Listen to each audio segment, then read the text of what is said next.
एक चक्रवर्ती सम्राट महाराज भर्तृहरि जी हुए हैं, बहुत बड़े वीर और महात्मा भी हुए हैं। उनके छोटे भाई का नाम था विक्रमादित्य, सब कोई जानता है, विक्रम बेताल कथा नहीं चले, हाँ उनके छोटे भाई थे विक्रमादित्य। अब ये जब यौवन अवस्था को प्राप्त हुए तो बहुत बहुत ही बुद्धि प्रधान जीव, अलग अलग होता है, वो बहुत माइंडेड थे, बहुत बुद्धिमान। तो उन्होंने मन को जांचा कि चाह क्या रहा है, सब कुछ है चक्रवर्ती सम्राट।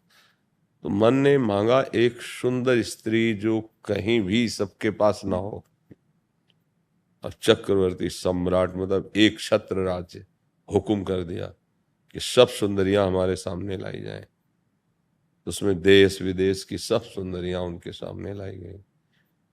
तो एक सुंदरी का नाम था पिंगला, जो सर्वांग सुंदर और मन पसंद एकदम भर्तृहरि जी ने चयन कर लिया। अब उसने भी सौभाग्य माना, इतना बड़ा वैभव संपन्न राजा मुझे स्वीकार, और 9 अवस्था थी। बड़े वो वैज्ञानिक बुद्धि के थे। तो उनका अब मैं कुछ वर्ष राजकाज विक्रमादित्य को देता हूं, क्योंकि मैं अनुभव करना चाहता हूं कि मन ने कहा स्त्री में सुख है तो क्या सुख है। मैं अनुभव कर, अब ना किसी से बोलूंगा, ना किसी से, इसी से बोलूंगा, इसी को देखूंगा, इसी के साथ रहूंगा, इसी से पूरी एकाग्रता। महल में समय से भोजन भर आ जाए, कोई सूचना नहीं, कोई हमारे पास नहीं आएगा। तो राजा थे, उनकी आज्ञा। विक्रमादित्य राज सिंहासन संभालने लगे और वो काफी समय व्यतीत हुआ, रात दिन उसी के सानिध्य में। तो एक मन में एक घृणा सी एक होती, पर फिर दूसरा कोई रास्ता नहीं है ना मन को, तो फिर वो उसी में बार बार गिरता। एक दिन एक ब्राह्मण तपस्या कर रहा था देवराज इंद्र की, निर्धन हूं, धन की प्राप्ति हो जाए। जब मंत्र अनुष्ठान पूरा हुआ तो देवराज इंद्र प्रकट हुए, उन्होंने बिना पूछे उसे एक अमृत फल दे दिया और अंतर्ध्यान हो गए। उस ब्राह्मण ने सोचा इस अमृत फल को हम खा के क्या करेंगे, वैसे ही गरीब है, मर रहे हैं। अगर ये अमृत फल हमारा धर्मात्मा महावीर राजा वो पाले तो सारी प्रजा को बहुत सुख मिलता रहेगा, क्योंकि बहुत धर्मात्मा राजा थे भर्तृहरि जी। पहले था कि राज दरबार में या राजमहल में संत और ब्राह्मणों के लिए निषेध नहीं था, कभी भी जा सकते हैं बिना रोक टोक के, ऐसा मर्यादा थी। मंत्री ने सूचना दी कोई ब्राह्मण पधारे हैं, प्रभु आपसे मिलना चाहते हैं, बहुत वर्षों के बाद महल में। तो उनका अवश्य स्वागत है, उनको बुलाओ। बुलाया, प्रणाम किया, आज्ञा कीजिए। उनका मैंने मंत्र जब किया था धन के लिए, तो धन तो दिया नहीं, और देवराज इंद्र ने अमृत फल दिया है, इसे जो पाएगा वो अमर हो जाएगा। तो मैं दरिद्र अमर नहीं होना चाहता हूँ, आप हमारे धर्मात्मा राजा हैं, आप पाएं और आप अमर हो जाएं, और मुझे कुछ धन दिला दीजिए। तो उनका कुछ नहीं, आदेश किया जितना इनको जब जरूरत पड़े बराबर देते रहिए, अब तुम्हें किसी से मांगना नहीं पड़ेगा। क्योंकि मंत्र अनुष्ठान था ना, तो धन तो मिलेगा ही, अब उसका प्रकार बदल गया, वो कभी व्यर्थ नहीं जाता। अब उन्होंने विचार किया कि अगर अमर फल मैं पालूंगा और पिंगला मर गई तब तो जीना मुश्किल हो जाएगा, मैं ये अमर फल पिंगला को पवा दूं, तो जब तक जीवित रहूंगा तब तक ये हमारे सामने रहेगी। उसे कहा है फल अमर फल है, आप इसे पा लीजिए। उसने कहा कि देवताओं के द्वारा दिए हुए फल ऐसे नहीं पाए जाते, पवित्र होके पाया जाता है। अब हम स्नान करेंगे फिर पा लेंगे, आप विश्वास मान लिए, मैं पा लूंगा। मान गए। जिस महल पर वो एकांतिक वास कर रहे थे उसी की खिड़की से झांक के एक दिन देखा था पिंगला ने, तो अश्वपाल पीछे घुड़सवार थी, तो उसमें एक अश्वपाल था, जो राजा का अश्वपाल, मतलब एक सेना नायक की तरह शूरवीर, घोड़ों की सुरक्षा, घोड़ों की ट्रेनिंग बहुतों से करवाना सब। वो देखकर मोहित हो गई पिंगला। धीरे धीरे उनका मिलना जुलना।